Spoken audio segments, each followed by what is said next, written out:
Okay, let's go ahead and get started. Good afternoon. My name is Jess Neumann, and I am the Assistant Director of Academic Innovation at DU. I'd like to welcome you to today's Xplore workshop, which is hosted by Project Excite, the entrepreneurial hub at DU that supports undergraduate and graduate students. Xplore assists students who have an idea or an early stage company and want to validate their idea or continue growing an established venture. The program helps students to be successful, whether they continue with their current venture, start a new venture, or become innovators at other companies. In response to the COVID-19 crisis, we have opened all of our virtual workshops to the public for free. Today's topic is Advancing Innovation, How to Find Breakthrough Ideas, with DU's Director of Alumni Engagement and three-time alum, Brian Elizardi. Brian is passionate about reimagining the new frontier of work through activating communities, building craft experiences, and curating great stories for Denver professionals. Brian founded Pioneering Denver, a DU platform that takes the Denver community behind the scenes with entrepreneurs and community leaders and their stories of building a more inclusive, authentic, and vibrant Denver. He is also a longtime and beloved member of the DU community. Just a couple of housekeeping logistical things before we get started. Please feel free to ask questions via the Zoom chat function. We are recording today's session. If anyone needs to drop early, we will also share this session across our channels afterwards. And we are also, at this point, live broadcasting on YouTube. So with that, thank you for joining us. And Brian, take it away. Thank you, Jess. Thank you so much for that nice introduction, and thank you all so much for being here for this presentation. So this is a topic that I'm really passionate about, and I think the timing for it is perfect. On any normal day, the pressure to innovate and to disrupt is ever increasing. I think we're all expected to come up with breakthrough ideas and to reimagine the work that we do for this modern workforce. And so I'm excited to kind of run you through just some of my own experience in this territory and share with you some of the lessons I've learned along the way, and then also ways that we can begin to kind of put some of these ideas into practice. So the emphasis will be on that last part, and being able to incorporate a couple of key mindsets into your practice. And I know this is the last workshop in the series, and so if you've had a chance to catch any of the workshops throughout the way, I think this is a nice capstone experience to take all of the information and all the learning and all of the new content that you've been getting and think about, how do I put this into a systematic approach to begin chipping away at my idea. And so if you're an individual entrepreneur, if you are someone that is within an organization, I think this is going to be perfect for you. So with that, it's the lunch hour, and we can't effectively talk about innovation without warming up our right brain. And if you're anything like me, during this time of day, this is kind of when nap time wants to set in. So what I want to do is try and get some creative juices flowing, and start off with what we call a right brain push-up. So getting that right hemisphere, which is really the center of where our creativity and our innovation comes from. Let's get that part warmed up. So if you could just plug in for me in the chat box. What holds you back in your own work from being innovative? Whether it's thinking about your work as a student, thinking about your job, maybe it's a side hustle, or it's something that you want to do, for a full-time gig. What are the barriers that you often see when it comes to innovation? And these could be personal barriers, these could be organizational barriers. So go ahead and just take a moment to put in a couple ideas or some thoughts into the chat box.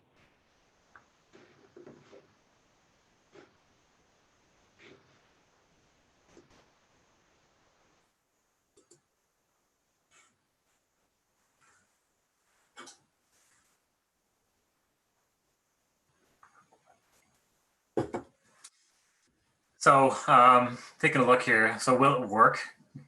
Fear of judgment, obligations that take time. That's a huge one. When am I going to find time to innovate on top of all my other daily obligations? Some of the most common ones that we see across the board here are it's time consuming. That's something that Liz mentioned. It's risky. It's expensive. It takes a lot to find breakthrough products or to find breakthrough ideas. Um, Oftentimes we hear from folks that to be innovative, you have to be creative, and that's kind of a word that is has a lot of meaning to it. So oftentimes folks can maybe not see themselves as being creative.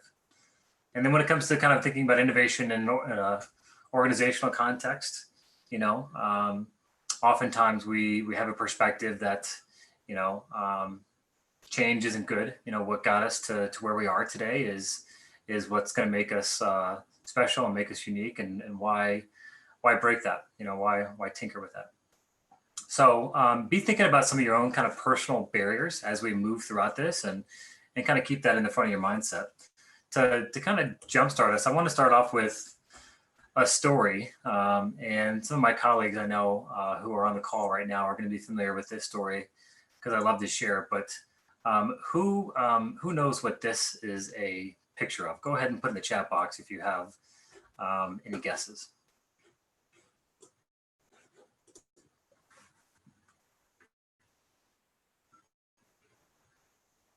I'll give you a hint. If you look closely at the sign,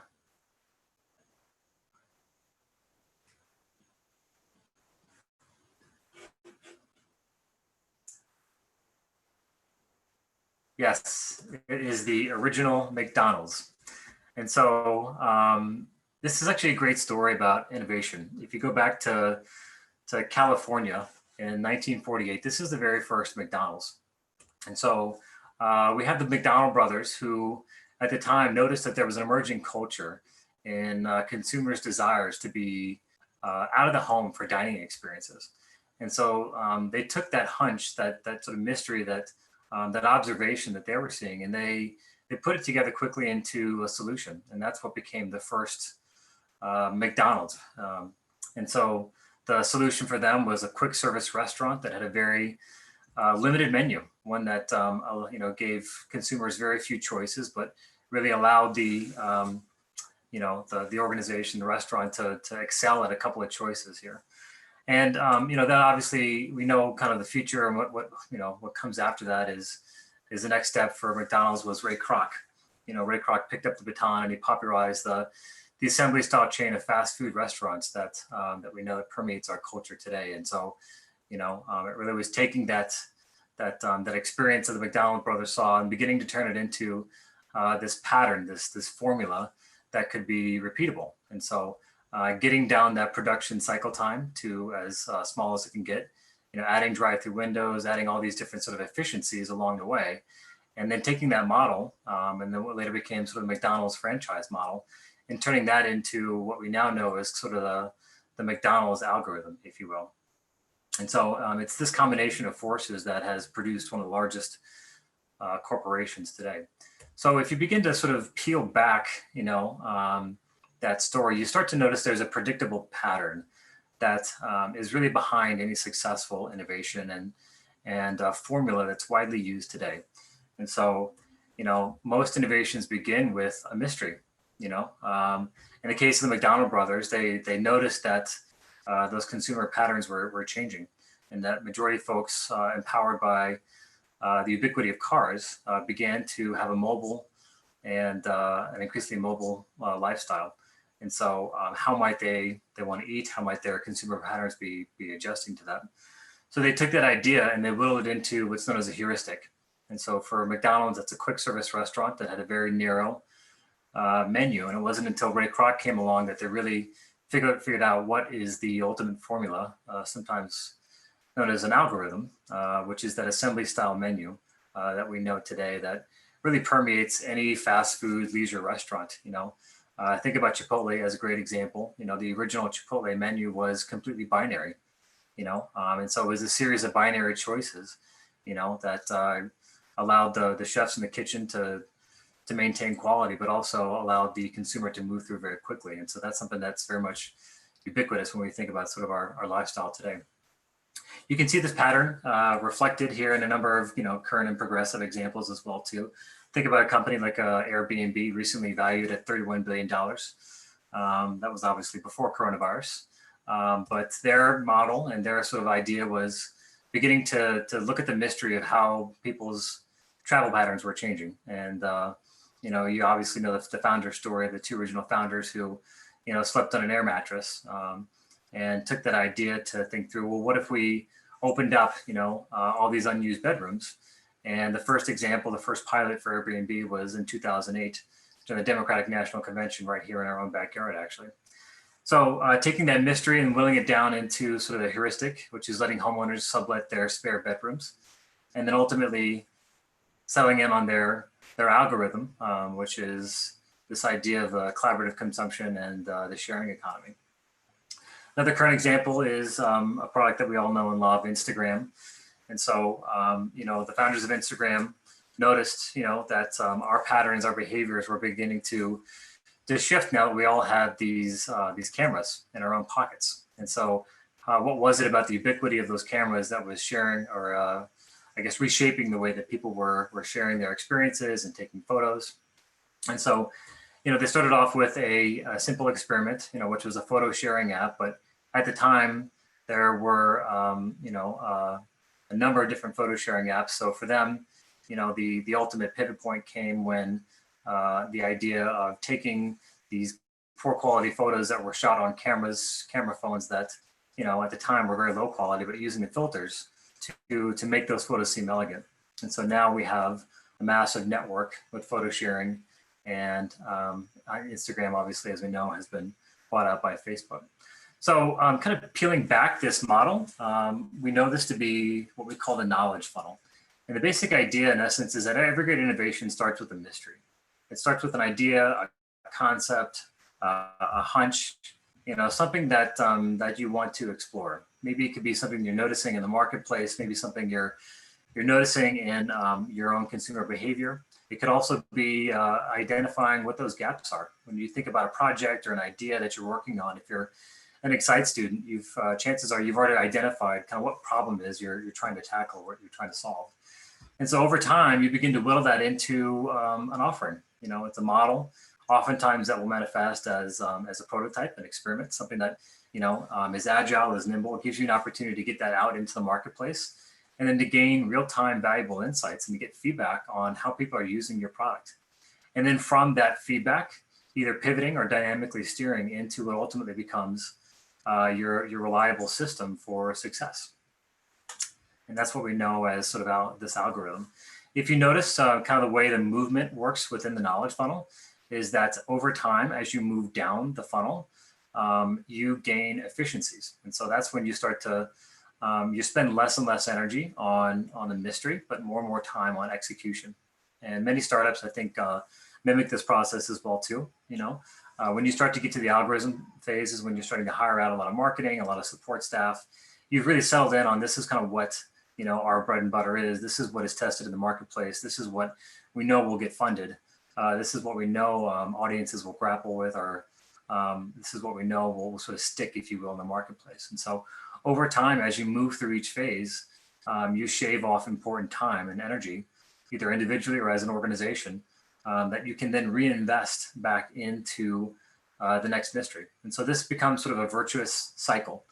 And the most successful organizations are the ones that don't just settle on their individual algorithm, but they're ones that are just constantly churning through this whole process, figuring out what's the next mystery for us to tackle, what's the next problem for us to solve. So with that in mind, what I want to do is just sort of equip you with a couple of mindsets that I have seen in my own experience and also in the research that I think lend themselves very nicely to how to produce this process, and whether that's just through your own thinking, if you're an individual that is expected to produce a body of work, or if you want to put a new idea out there, if you're an organization that's thinking about how do we revolutionize our offerings to be much more innovative and to capture a portion of the marketplace. So starting off is empathy. And so for me, empathy is, manifests as a deep sense of curiosity. And oftentimes one of the myths that we have around innovation is that it's a top-down approach. So an organization sort of comes from on high, or you have leaders that say, okay, we need to be innovative. And so everyone go and let's start being innovative. And, chances are you've been in a meeting like this one, where the pressure is on to brainstorm or to come up with the next big innovative idea. And it almost feels like a forced process. I don't know about you, but you know, this is definitely a reality that I think all of us are kind of subject to. Is we have this sort of edict that we have to be innovative, we have to be creative, but we aren't provided with the tools or with the necessary thought process to do that. So when you think about where to start, you know, when it comes to innovation and creativity, ultimately for me, that comes back down to empathy. And so every great innovative product, every great idea that has ever gone on to be successful has started with connecting with end users. And empathy is the core skill set, the core approach, and beginning to achieve that. I love this quote by Clayton Christensen, who recently passed away, former Harvard Business School professor. And he says that questions are places in your mind where answers fit. If you haven't asked the question, the answer has nowhere to go. It hits your mind and it bounces right off. You have to ask the question, you have to want to know in order to open up the space for answers to fit. And so having that spirit of openness, having that spirit of curiosity, I think is a great place to start. A great example of a couple of organizations that I think have really nailed this. Two that come to mind for me are organizations like Whole Foods and Four Seasons. And they have realized that for them to be successful as organizations, they have to get very close to their end users and very close to their employees and very close to the people that are on the front lines. Success for them is not a matter of, claiming that innovation needs to happen from on high, but as an organizational mandate. And so the organizational leaders are really encouraged and inspired to get on the ground floor and to engage with the mystery of how consumers are engaging with their products. And they use those ideas to come up with concrete ways to innovate. A classic example of this, I think, in action is an MRI machine. If you've ever had the misfortune of having to have an MRI, it's can be very uncomfortable. And imagine what that feels like to a child, you know, that has to go into a machine that, you know, is by its very nature very claustrophobic, very loud. And so this is a great example of, you know, design thinking in practice. And so how might we design a better MRI experience for children? And so this is the pirate ship MRI. And so beginning to inject a note of whimsy into it, it's otherwise a very painful, you know, a very confusing, a very uncomfortable process. And so, you know, it took the designers, it took the engineers, it took the doctors, it took them having to get into the mindset of the end user, which in this case was a child, to begin to understand how might we improve this experience? How might we make it better for the child to experience an MRI so that the pain or discomfort associated with their visit is less obtrusive, less traumatic. You know, MRIs are an important tool, obviously, for a doctor. So, you know, empathy is at the core of what this is all about. You know, and that process of connecting with the end user is all about putting empathy into action. So first mindset is empathy. Second is going to be experimentation. And so, you know, oftentimes another myth that we have when it comes to innovation is that every great idea starts with an effective business plan. And if you're anything like me, you've either experienced this in your own personal practice, that pressure to codify everything. I think this is especially prominent for students who are taught that to be successful in business, you have to have a plan. You know, oftentimes I think we socialize our students academically into this box that you have to sort of check off all the right boxes. You have to do all the theoretical work. And I think that the reality is that when you reverse engineer a lot of the most successful products or ideas, some of the ones I've mentioned, it's success comes through experimentation. And so I think the reality is that innovation is often launched in miniature. And so, you know, what we see when it comes to effective innovation is that, you know, a majority of products either start off as experiments or ideas or pilots and curiosities.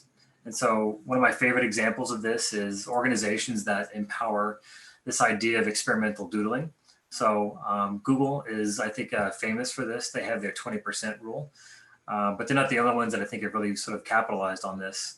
And you have the marketing firm Maddox Douglas gives employees about 100 to 200 hours every year to work on projects that just purely interest them. So just empowering and equipping them with their own personal curiosity and working it into their workday. The sticky note, the post-it 3x3 post-it note, is a famous example of a product that was launched from 3M as a result of some experimental doodling. You've also got the consulting firm Bright House, which gives employees up to 5 what I call your days throughout the year. And those are just days where employees can reflect, they can free associate, they can begin to make connections in ways that often don't come naturally, I think, to us in our normal day-to-day lives. And the last one is Atlassian, and they formerly called it these FedEx days, but they've changed it to Ship It days. And so these are days dedicated throughout the year where the whole organization stops and they will prototype a product from start to finish. And they'll work together in teams. They'll distribute across different divisions, maybe that they don't normally do. And the basic idea is to take a product from its full life cycle from start to finish. Going back to Google, this is sort of the power of where this idea can come into effect. Google has this famous 20% rule, which is that 20% of your time can be dedicated to doodling, to exploring, to spending time on projects that may or may not be related to your direct job. And what's interesting to note about that is that many of those products actually go on to be some of the most successful ones at Google. And so you think about things like AdWords, you think about things like Gmail, those are all products that emerge from giving freedom and flexibility to Google employees to just to doodle and to experiment. So it doesn't have to be a full day, if you're thinking about this from a leadership perspective, but I think beginning to empower your employees to see those mysteries, to have their boots on the ground, to be out and to be curious, I think is a great way to start. One of my favorite examples from our own backyard is one of our alums that we work closely with is a guy named Ryan McLean. So Ryan graduated from university a couple of years ago and always had a passion for making pizzas, grew up in a family that just would do homemade pizzas. And he had this idea for a business, making and producing these pizzas for DU students. And so just out of his own rental house near campus, Ryan was able to start making pizzas and then actually started selling them directly to DU students. And they caught on like wildfire, so much so that the local news media came to Ryan and said, hey, we noticed that you're having a lot of success here and that folks love your pizzas and we'd love to interview for it. And the irony here is that in doing their due diligence, they actually uncovered that Ryan hadn't filed the necessary paperwork with the health and safety departments to effectively or to be able to run his business. So that obviously was the end of that particular concept. But Ryan took that idea back and he refined it and he put it into what is now known as Mountain Crust Catering. And we use them a lot for our different catering needs. He's taken this old 1950s Ford truck and he's turned it into this traveling brick oven. And anytime you see this car driving around town, that delicious pizza is ready to be had. He hosts upwards of 90 events a year. And Ryan is a very successful entrepreneur. And it didn't start with a business plan, but it started with putting that idea out there into practice, being willing to explore and being willing to experiment and kind of see what happens. And then he took all that data back and refined it into what is now a very effective business model.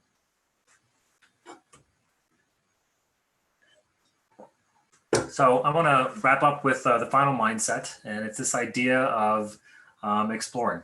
We talked about this idea as you move through the funnel, you start to gain efficiency as you move forward.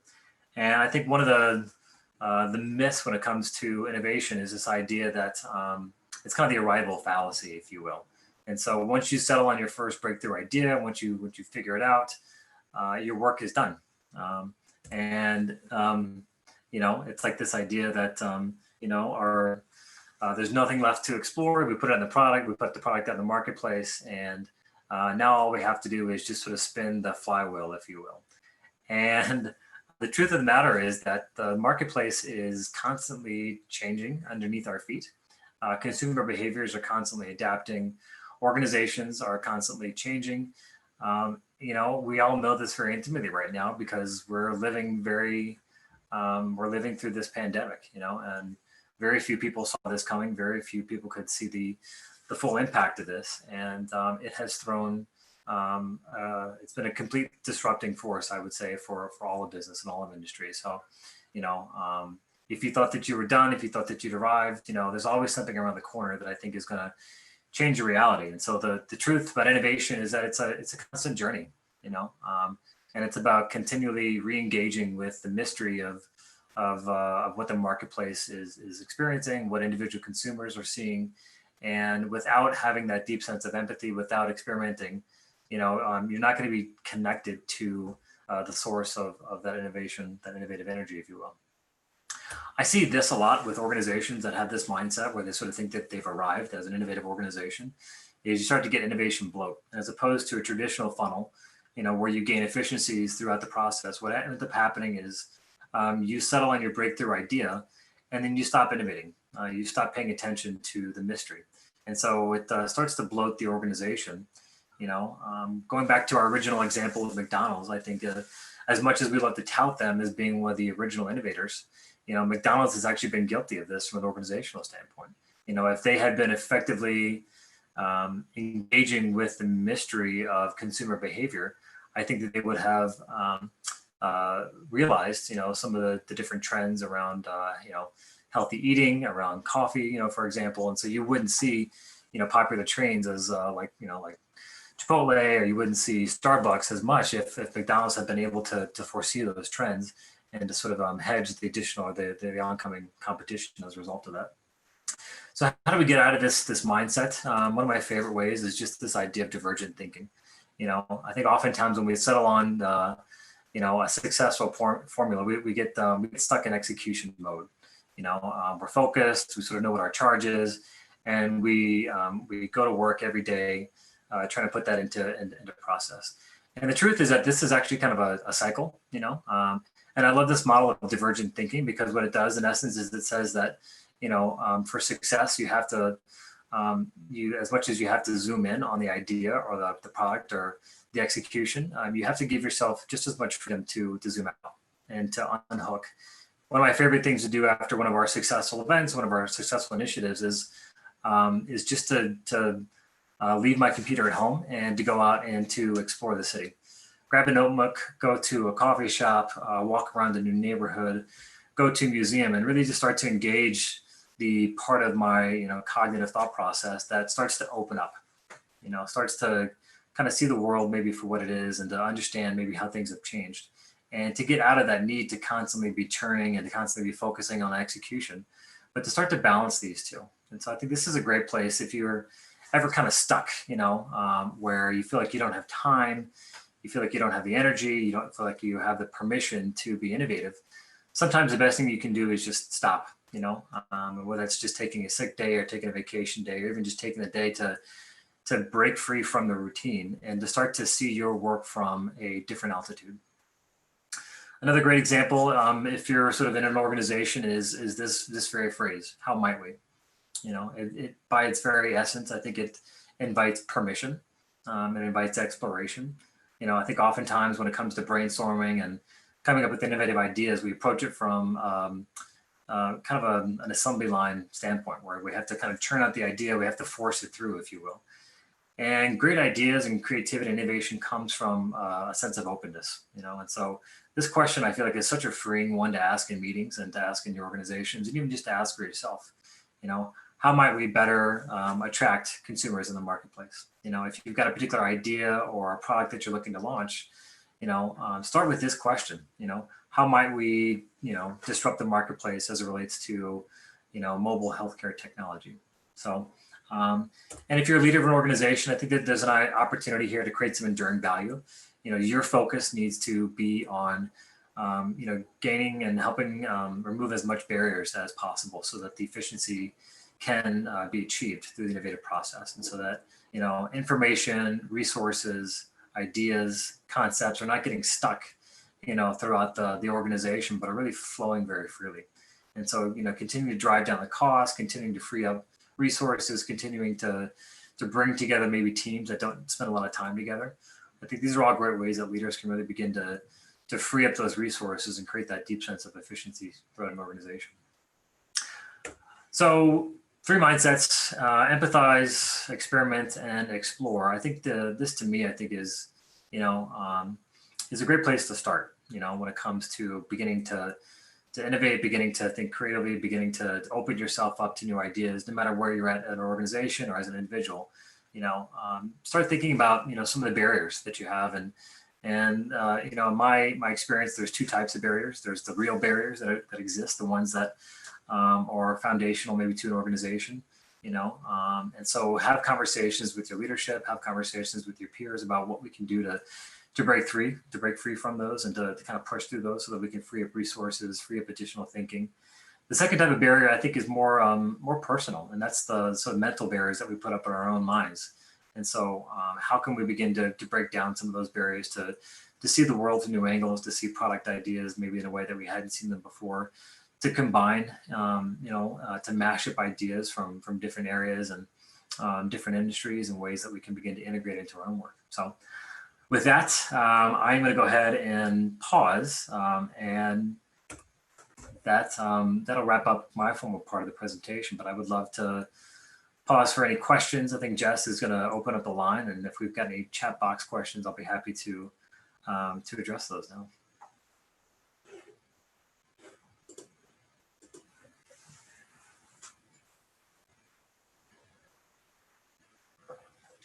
I see Jess has a question here. It says, can you provide an example from your own work where you navigated through these steps in order to successfully innovate?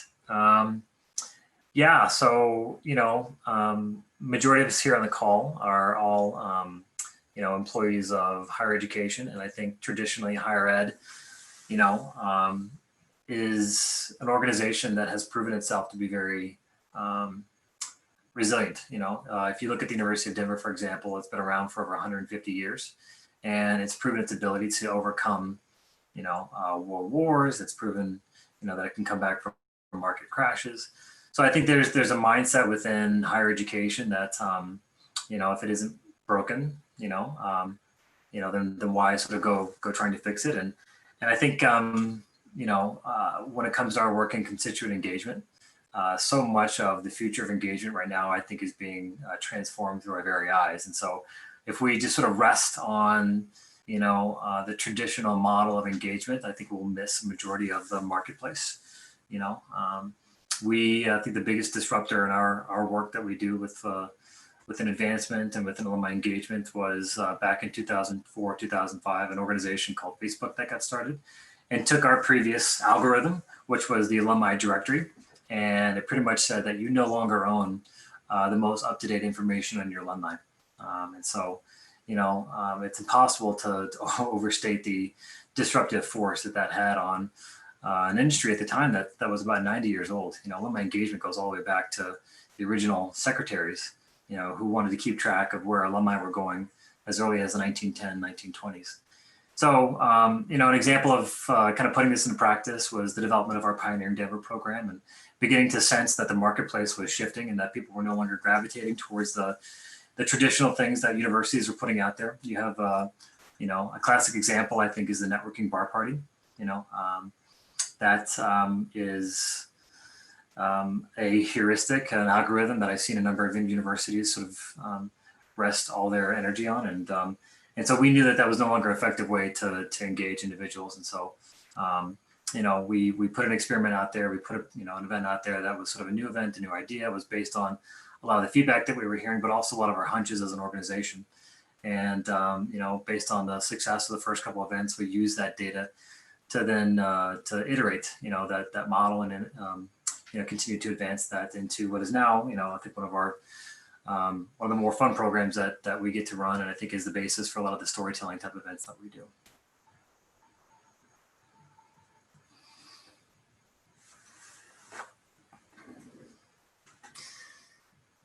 Sure. So Kate is saying, can you talk about how the Crimson and Gold Trail came about? Where did the idea originate from? So, Crimson and Gold Trail was really the accumulation of all the stories that we were collecting. Alumni engagement today is a very relational business. We try and, I think, we try and reimagine our work as being, very outbound as opposed to traditional event planning. And so for me personally, when it came to developing Pioneering Denver, a lot of our relationships we were developing, a lot of the folks that we were hearing from, were our business owners. And over time, we just noticed there was a unique cluster of individuals, who had graduated from university who were very entrepreneurial. And I think that's a product of kind of our ethos, and so they were using their degrees to go out and hang their own shingle and to kind of put their leadership into practice through owning their own business.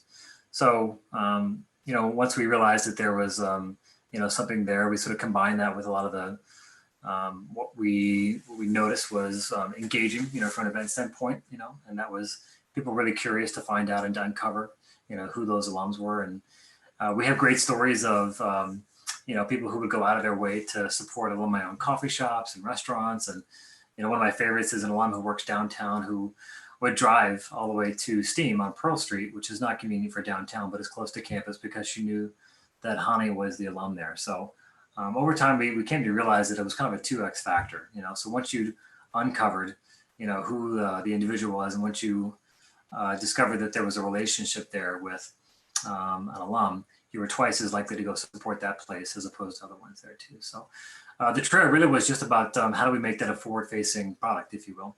So taking all those relationships, taking all those ideas and those mysteries and putting it into really kind of a first version. Oftentimes you'll see this referred to as an MVP, a minimal viable product, and for us, we knew we wanted to make sure that was kind of a polished launch, that we nailed the aesthetics and that it was, had a great kind of user experience.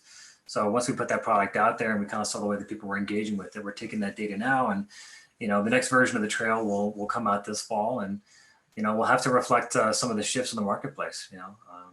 Obviously a lot has changed, and there are going to be many of our small businesses that may not come back, from this crisis. So thinking about how does that data, how does that input inform the way that we iterate the product. But ultimately for us, we knew we wanted to get something out there. It was an idea that we've been sitting on for years and years. And so I think we had a good degree of knowledge that it would be successful. And so, how do we get something out there in the marketplace? And then how do we let people provide us with feedback on what they're seeing, what they're hearing, and then using that then to continue to update the algorithm, if you will.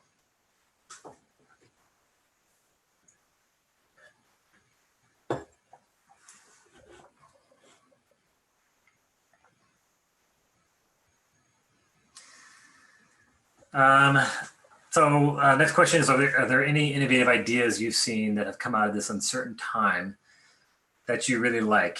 I think there's a great body of research about great ideas that have been produced in times of crisis, we're starting to see a number of really unique, creative ideas that are emerging just from our own community. I think one of my favorites is going to be Noble Riot. I'm drawing a blank on the name of the alumni right now, but Noble Riot was a wine bar, and so the alum that started it, chime in if you guys can remember the name, because I'm drawing a complete blank right now. But in essence, it was a wine bar that was started in Rhino, and it had the misfortune of opening up in January and February.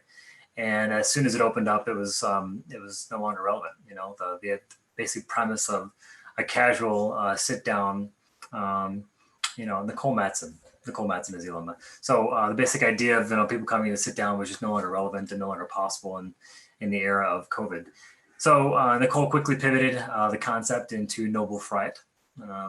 And so they were able to use the kitchen to, in essence, start frying chicken and to turn it into a quick order restaurant, and very small menu and takeout options too. But one of my favorite parts about it is that they serve a daily soup, and you pay what you can pay. And so, it's a great way to, I think, pivot, when the idea that you have wanted is no longer a reality, but you still believe in the marketplace. You have a community, you have an audience behind the work that you want to do. And, in times like this, I think like Nicole, it kind of forces you just to get a little more creative.